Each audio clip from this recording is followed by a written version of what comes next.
Bonjour à tous et bienvenue pour cette nouvelle vidéo consacrée au Hero Contest de Marvel Champions. Donc, alors, hier soir tard, donc moi je l'ai vu que ce matin, la vidéo avec les résultats de la 4e journée et les matchs de la 5e journée a été mise en ligne.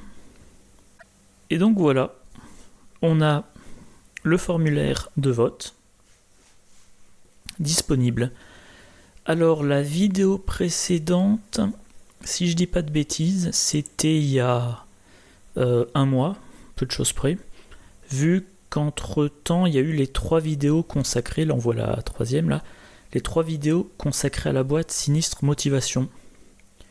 Donc c'est vrai que la vidéo précédente date un petit peu, et du coup dans celle-ci je vais pas parler de mes précédents. Je vais pas faire une section de ma vidéo consacrée à mes votes la dernière fois, parce qu'honnêtement je m'en souviens plus, et apparemment j'ai pris que des notes partielles. Je vais directement aller sur les votes, et j'en profiterai pour chaque match dire. Et éventuellement pour chaque match, j'évoquerai pour qui j'ai voté et si je reste sur le même vote ou pas. Premier match, Venom contre Captain Marvel. J'en ai parlé récemment, j'ai enregistré récemment mes vidéos sur le pack de Venom. J'adore Venom, surtout en protection passif-agressif. Il est très efficace. Déjà, il a son multiflingue qui est très versatile. Ses 2 pistolets pour booster ses caractéristiques. Et très important aussi, les 3 courir et tirer pour se redresser. Donc il peut être... il est très polyvalent, il est très efficace, il génère des ressources, il est vraiment efficace et plaisant. Donc voilà. C'est vite vu, je vote pour Venom. Alors, dans la vidéo de la Marvel Champions JCE TV, Sneaky mentionnait que Captain Marvel est extrêmement puissante quand on la joue dans un archétype Shield. Bon, l'archétype Shield, les cartes sont dans la boîte Sinistre Motivation, que je n'ai pas encore. Voilà, je l'ai précommandé, je l'ai commandé, elle arrivera en même temps que les packs Nova et Ironheart. Je jouerai Captain Marvel dans cet archétype-là, mais toujours est-il que même... je suis certain que ça sera très puissant, mais niveau plaisir de jeu, je reste sur Venom. Match 2, la Sorcière Rouge contre Gamora. Je l'avais déjà mentionné dans une vidéo précédente, la Sorcière Rouge. Je suis pas fan en permanence compter des icônes de boost. Modifier le nombre d'icônes de boost, ouais. À côté de ça, Gamora, ses règles de construction sont plaisantes. On peut avoir un deck multiclasse, mais sans avoir à se casser la tête sur l'équilibrage entre les différentes classes. Et on peut donc faire un deck avec les meilleurs événements d'attaque et de contre sur les différentes classes. Et là je crois que je l'ai présenté dans ma vidéo sur le pack Gamora, voilà. Un deck justice avec une carte d'attaque protection, une carte d'attaque d'agressivité et un deck qui normalement tire avantage des états sonnés et désorientés. Bref,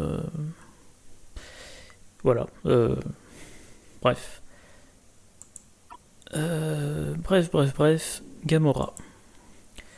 Alors match 3, Captain America contre Ant-Man. Alors là je sais pas, Ant-Man je suis pas fan. Alors déjà dans la mécanique de forme minuscule et forme géante, je préfère très largement la guêpe. Et ensuite son set de héros, ouais, Oui, il a des cartes efficaces, mais je le trouve pas enthousiasmant. À côté de ça, Captain America, il est versatile, il est efficace, il est pas enthousiasmant, mais il y a, pas qu'en dire, de la marge, des possibilités pour faire des decks très différents. Donc, moi je vais voter Captain America. 4, Vision et Rocket Raccoon. Alors Vision, il a sa carte intangible, voilà. Sa forme de masse, intangible, permanent. Soit il ne peut pas attaquer, il ne peut pas défendre, mais il se prend quasiment aucun dégât. Soit il est bon en attaque, en défense et en contre. Du coup, il se prend les dégâts normalement. Les événements qu'on ne peut jouer que si on est sous une certaine forme de masse. C'est pointu, c'est très efficace, mais c'est pointu. Je l'ai joué, ça m'a pas énormément enthousiasmé, mais je reconnais qu'il y a des choses à creuser. On peut faire donc, je sais pas comment dire, des decks pousser à fond dans leur logique, vraiment le concept du deck intangible. Le deck qui peut ignorer n'importe quel sbire qui a moins de 3 d'attaque, c'est intéressant. En face de ça, on a Rocket Raccoon. Je l'ai un peu joué. Alors c'est vrai que, je crois que je l'avais mentionné, sur le papier, il me semblait intéressant de faire les combos de cartes, d'avoir alors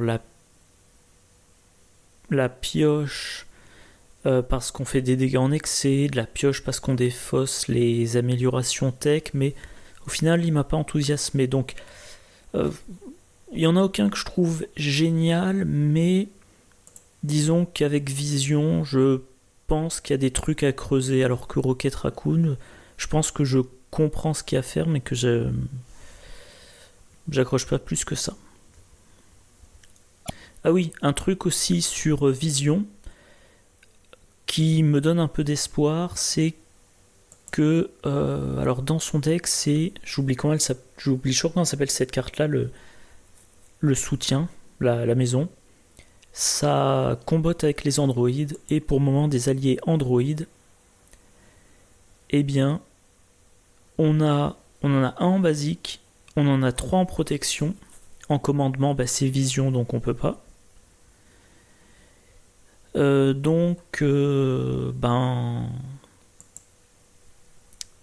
J'espère qu'au bout d'un moment, on aura des androïdes en agressivité et en justice. Ça permettra de faire d'autres types de deck Vision, et à ce moment-là, je le ressortirai avec intérêt. Match 5, Doctor Strange contre Iron Man. Alors je l'ai déjà dit, Doctor Strange, il est pas enthousiasmant. Quand je fais un deck Doctor Strange, en fait, je me dis comment est-ce que je vais faire pour repiocher le plus rapidement possible les super cartes du deck Doctor Strange. Voilà. En fait, j'ai 15 cartes pour gagner et 25 cartes pour avoir plus rapidement les 15 cartes, ou pour payer les 15 cartes de son set. C'est pas enthousiasmant. Donc, sans hésitation, Iron Man, et en plus de ça, dans le pack Penny Parker, qui devrait sortir en France en juillet, je pense, peut-être en août, on a, je vais agrandir un peu, le générateur de champ de force, qui est une autre amélioration tech en protection, qui permet de prévenir des dégâts un peu à la façon de la barrière énergétique. Et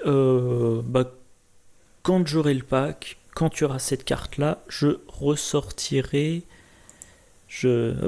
mauvais anglais, je ressortirai Iron Man en protection. Le match 6, Black Widow contre Spider-Woman. J'ai dit que Spider-Woman, Ce qu'il y a de bien, c'est que comme elle est biclassée, on peut faire des super combos. À chaque fois, je cite l'exemple de homme multiple plus réponse rapide. Mais Black Widow, quand même, je la trouve géniale. Notamment super plaisante à jouer.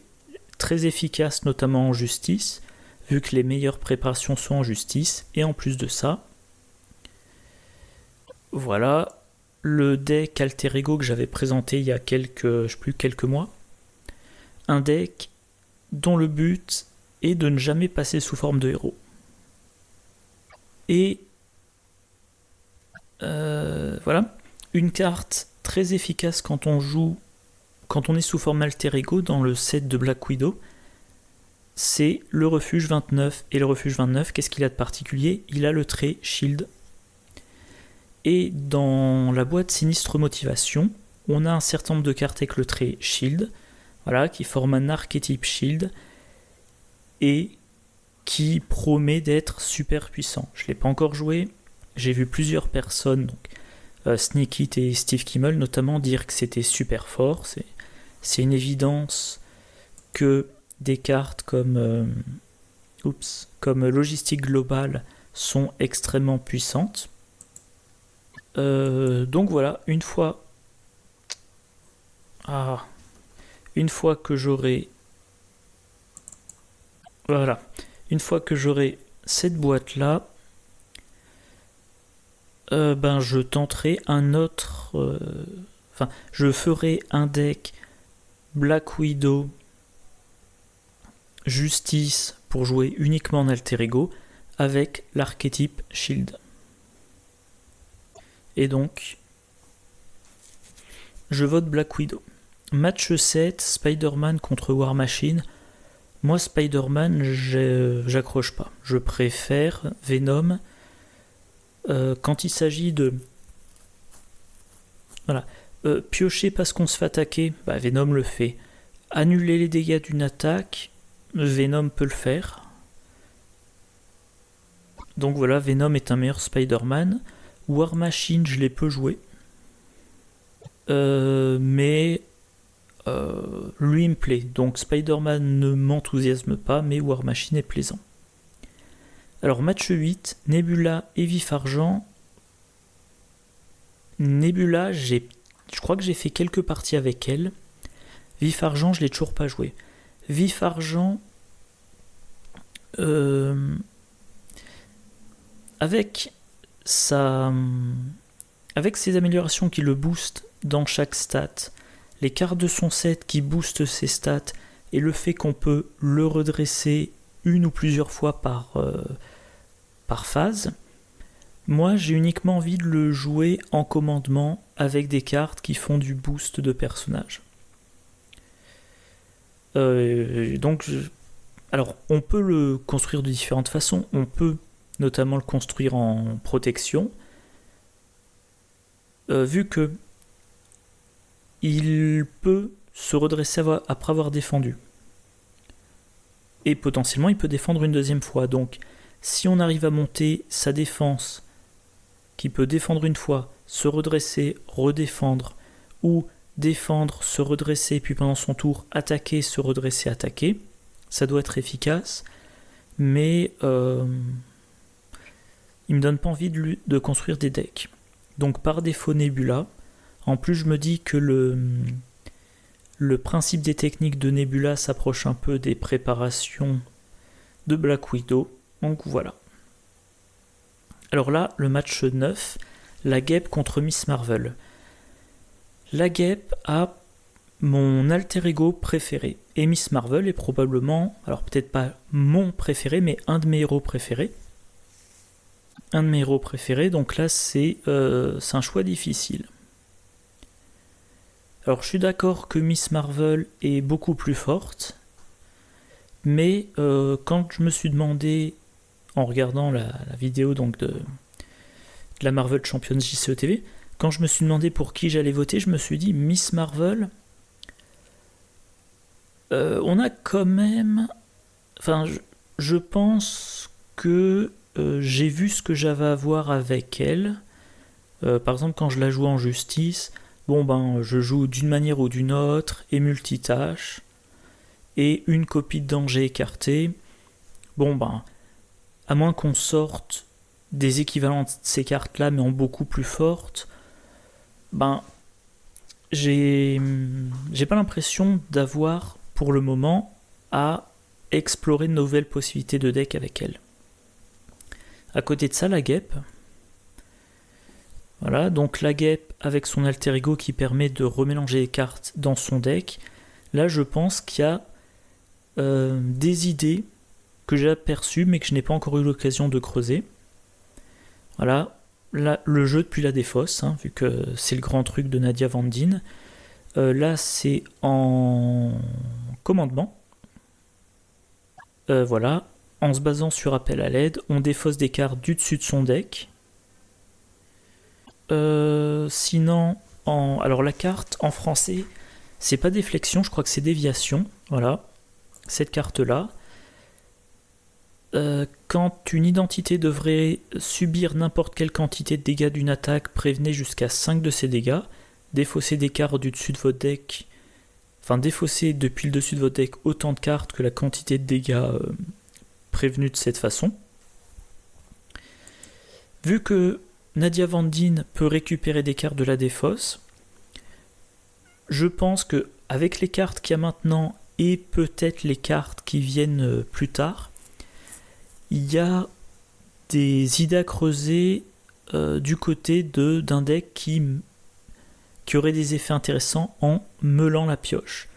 Pourquoi ? La déviation, je suis sous forme de héros. Une identité, donc la guêpe, si je joue en solo, ou une autre identité, si jamais je joue en multi, devrait se prendre des dégâts. Je meule mon deck, mais au moins je m'évite les dégâts. Et dès que je repasse en alter ego, je vais chercher les meilleures cartes qui ont une ressource mentale imprimée dessus dans ma défausse, je les remélange dans mon deck. Et le fait de meuler fait que... je sais pas comment dire, je fais plus vite le tour de mon deck. À un moment donné, j'ai 10 cartes dans ma pioche. J'utilise déflexion pour prévenir 5 dégâts. Je meule 5 cartes. Il me reste 5 cartes dans ma pioche. Je passe sous forme d'alter ego. Je mélange un Nick Fury et ma copie de déviation que je viens de jouer dans ma pioche. Donc il y a cette carte. Je mélange. J'utilise le manoir des Avengers pour piocher. Il reste 6 cartes dans ma pioche. Et à la fin de mon tour, je pioche tout ça. Donc j'ai la certitude d'avoir dans ma main le Nick Fury. Voilà. Donc Miss Marvel, je l'adore, mais dans l'immédiat, je vois pas de nouvelles choses à faire. La guêpe, je l'adore, mais je pense que si je prends le temps, je pourrais trouver de nouveaux styles de deck plaisants avec elle. Match 10, Adam Warlock contre Drax. Alors Adam Warlock, ses règles de construction de deck ne me plaisent absolument pas. Il est possible, il est même probable que je ne le joue plus pendant très très longtemps. Voilà. Alors je crois que j'ai fait une liste de decks ou une liste de decks partielle en prévision de quand je parlerai de son pack. Mais il m'enthousiasme pas du tout. Alors qu'à côté de ça, Drax... Alors j'ai mis passif-agressif, à chaque fois je me dis qu'il faudrait que je change un peu la formulation, mais Drax, en protection, en mode mitigation de dégâts, je trouve ça très satisfaisant. Chaque fois que je dois me prendre une certaine quantité de dégâts, je réduis très légèrement. J'attaque, je me fais attaquer par le méchant. Quand je peux, je préviens avec parer. Une fois de temps en temps, je joue un second souffle pour me soigner. Si je frôle la défaite aux dégâts, je m'en soucie pas. Quand je devrais être vaincu, trop têtu pour mourir, je passe en alter ego. Très rapidement, je me soigne énormément. Je retourne en forme de héros et là je me dis que c'est la dernière ligne droite pour vaincre le méchant. C'est un style de deck très plaisant à jouer. Et donc sans aucune hésitation, Drax. Match 11, Spectrum contre Thor. Je le mentionne fréquemment, Thor en solo, j'aime pas. Je trouve que c'est trop... Alors je reconnais qu'on peut faire de bonnes choses en agressivité. Avec... j'oublie toujours le nom de cette carte. Bon, la carte qui fait piocher une carte par sbire engagé avec soi, c'est très efficace. On peut faire des choses. Il a reçu beaucoup de bonnes cartes depuis la sortie de son pack. Je crois que c'était début 2020. Donc au cours des 2 dernières années, effectivement, il a reçu beaucoup de bonnes cartes, mais chaque fois que j'ai essayé de le jouer, j'ai pas du tout accroché. Alors Spectrum, je l'ai quasiment pas joué.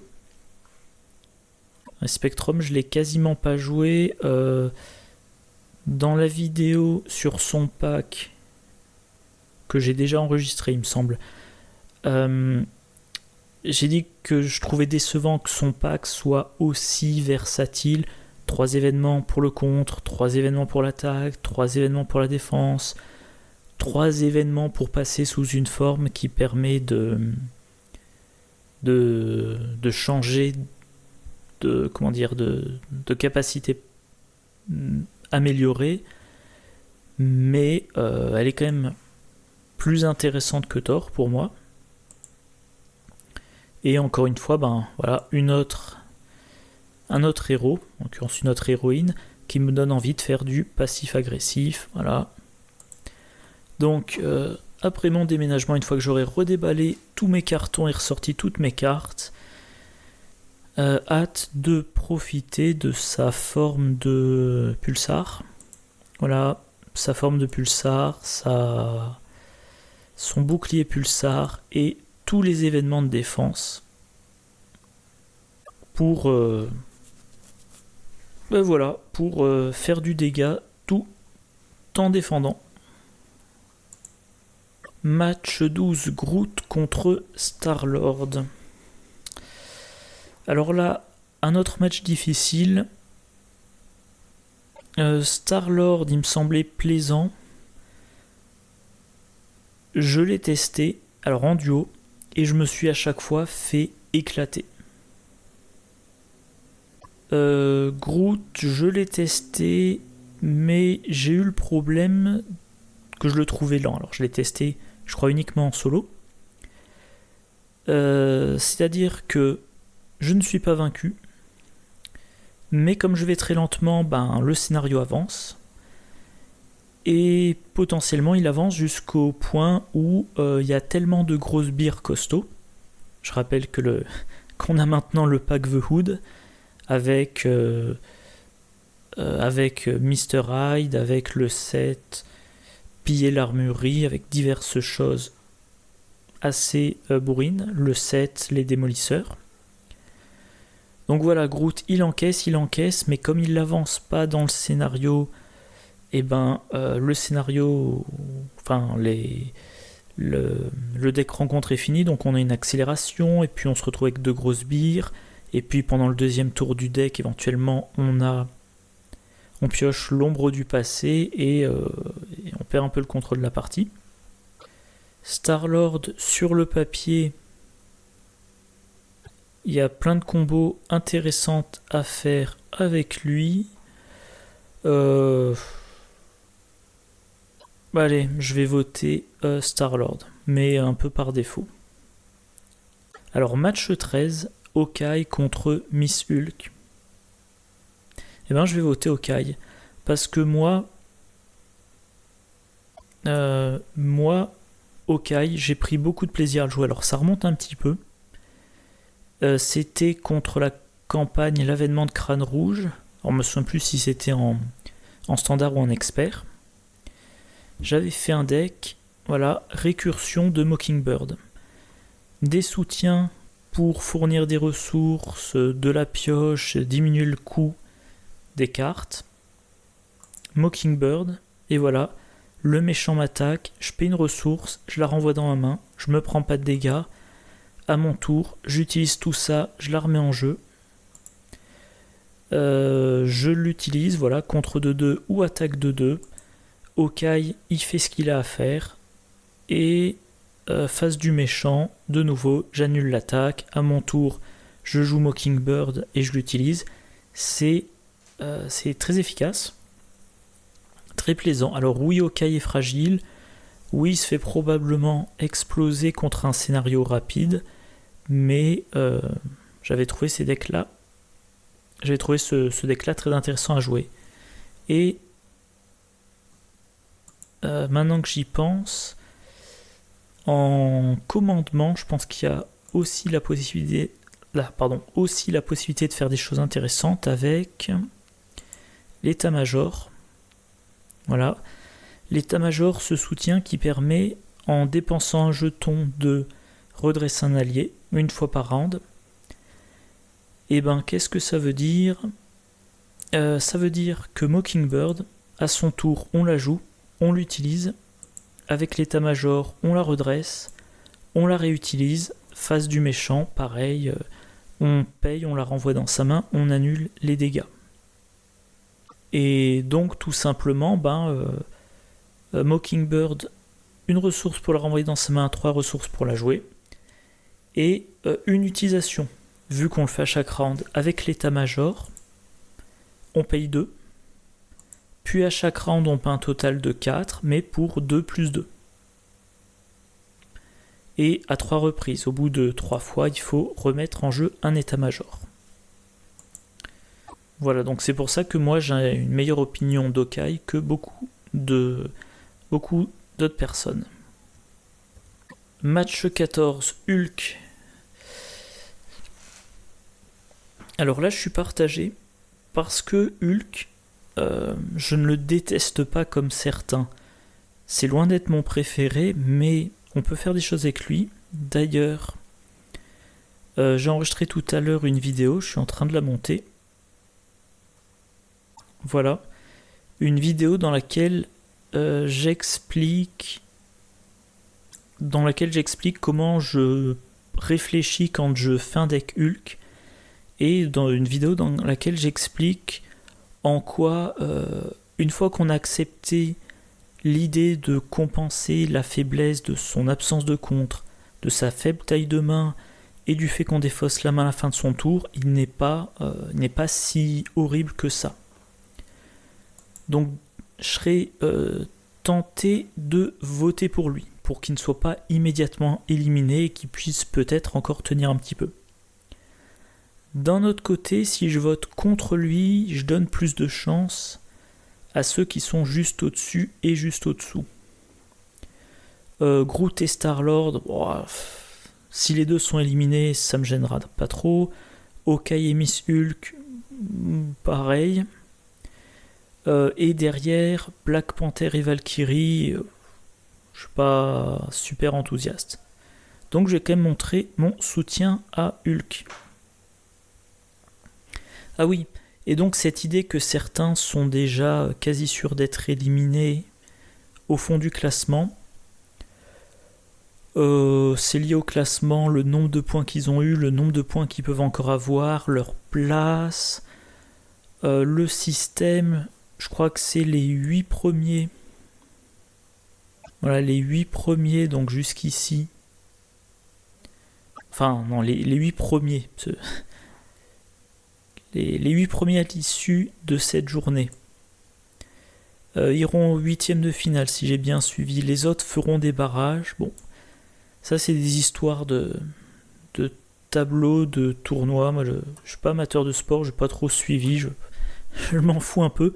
À chaque semaine, je vois ce qui reste comme héros pour lesquels on peut voter et je me décide. Mais en tout cas, voilà, oui, je vais montrer du soutien à Hulk. Et enfin, le dernier match, Black Panther contre Valkyrie. Ah tiens, un truc que j'avais oublié de dire, je rectifierai ça au montage. Hulk, en plus de ça, comme le disait Sneaky dans la vidéo, il a gagné des choses intéressantes dans le pack de Valkyrie. La frappe véloce inflige à un ennemi un nombre de dégâts égal à votre attaque. Hulk, il peut monter à 8 en attaque. Écraser le donc là, on aurait un événement pour faire 8 dégâts. Écraser le problème, on incline son héros, on retire d'une manigance un nombre de menaces égal à l'attaque du héros. Donc potentiellement, on retire 8 en payant 1 et en inclinant Hulk. La meilleure défense, on défend, donc pour ça on s'incline, mais on utilise son attaque au lieu de sa défense, potentiellement 8. Donc maintenant, on peut faire un deck Hulk agressivité. Vous verrez dans l'autre vidéo le cœur du deck Hulk qui pour moi peut être commun à peu près tous les decks Hulk, fait 30 cartes. Il en reste 10. Et 3 copies de force brute, 3 copies de la carte juste avant, écraser le problème. Ouais, c'est ça, écraser le problème. 3 copies de la meilleure défense, ça fait 9 cartes. Vous rajoutez une dernière carte, je sais pas, par exemple... oui, voilà, vous rajoutez la carte entraînement physique. Et voilà, vous avez votre deck Hulk qui ne fait pas d'attaque de base, mais qui peut contrer de 8, qui peut défendre de 8. Et dans le pack Nova, qui sort a priori en mai en France, on a cette carte-là, pas de quartier. Ça requiert une ressource physique, c'est pas un problème pour Hulk. Infliger 4 dégâts à un ennemi pour chaque point de dégâts en excès infligé à cet ennemi par cette attaque. Et pour rappel, vous verrez ça également dans l'autre vidéo, on peut faire un deck Hulk dégâts en excès en rajoutant jusqu'au boutisme pour augmenter le nombre de dégâts en excès jusqu'à 3. Voilà. Donc, pas de quartier, ça peut faire jusqu'à 3 dégâts en excès. Avec jusqu'au boutisme, ça peut faire jusqu'à 6 dégâts en excès. Ok. Défausser la carte du dessus de votre deck. Voilà. Pour chaque dégât en excès, donc jusqu'à 3 avec cette carte, jusqu'à 6 avec 3 copies de jusqu'au boutisme, pour chaque point en excès. Défausser la carte du dessus de votre deck et ajouter chaque carte agressivité défaussée de cette façon dans votre main. Donc dans un deck Hulk jusqu'au boutisme, on paie cette carte là avec prouesse martiale, pas de problème, on a la ressource physique. On cible un sbire idéalement qui n'a plus qu'un point de vie, pour faire 5 dégâts en excès avec les jusqu'au boutisme. On défausse les 5 cartes du dessus de son deck et on peut gagner plein de cartes agressivité. Parmi les cartes qu'on a meulées, il y a peut-être Gueule d'Or, c'est un avantage. Comme on a mis plein de cartes agressivité dans sa main, on a de quoi payer les cartes qu'on a en main. Et puis voilà. Et donc, dernier match, Black Panther contre Valkyrie. Je l'ai dit, Valkyrie, je l'apprécie pas. Donc je vote pour Black Panther. Et je me souviens que Black Panther, c'est le seul héros avec lequel j'ai réussi à gagner une partie en mode héroïque 1 en solo. Alors je me souviens plus si c'était exactement ce deck-là ou un autre, mais en tout cas, c'est pas le seul avec lequel j'ai essayé, mais c'est le seul avec lequel j'ai réussi. Donc, un héros que j'aime bien.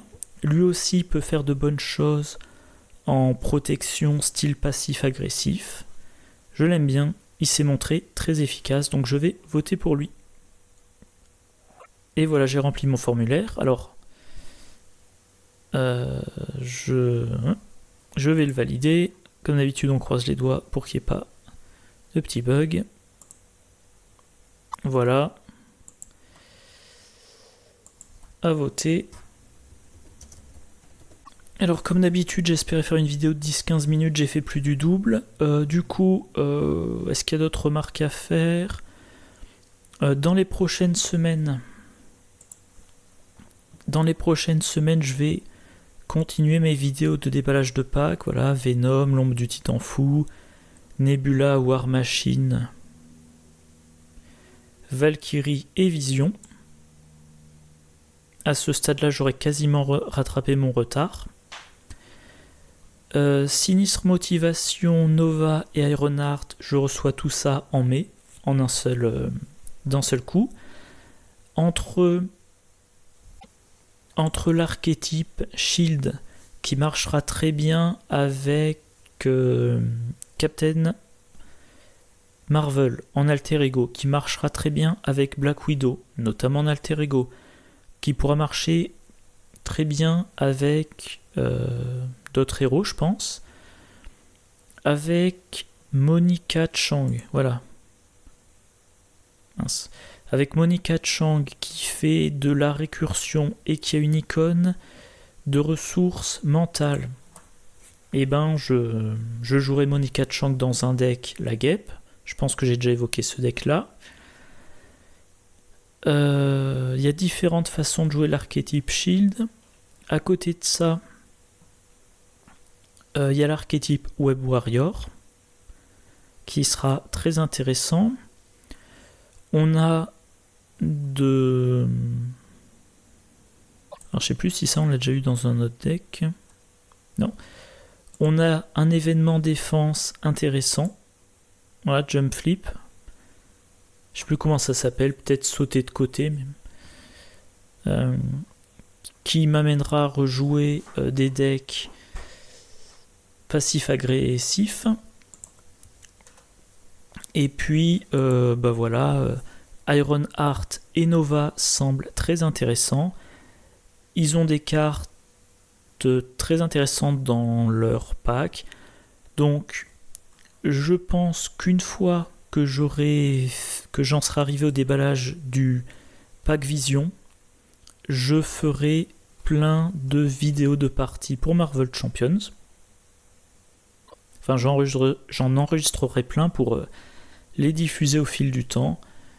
Et voilà, les déballages, Sinistre Motivation, Ironheart et Nova, plutôt en juillet-août.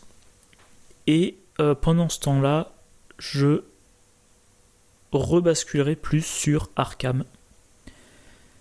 Vu qu'après tout, je n'ai toujours pas filmé, et je n'ai même d'ailleurs toujours pas joué Innsmouth.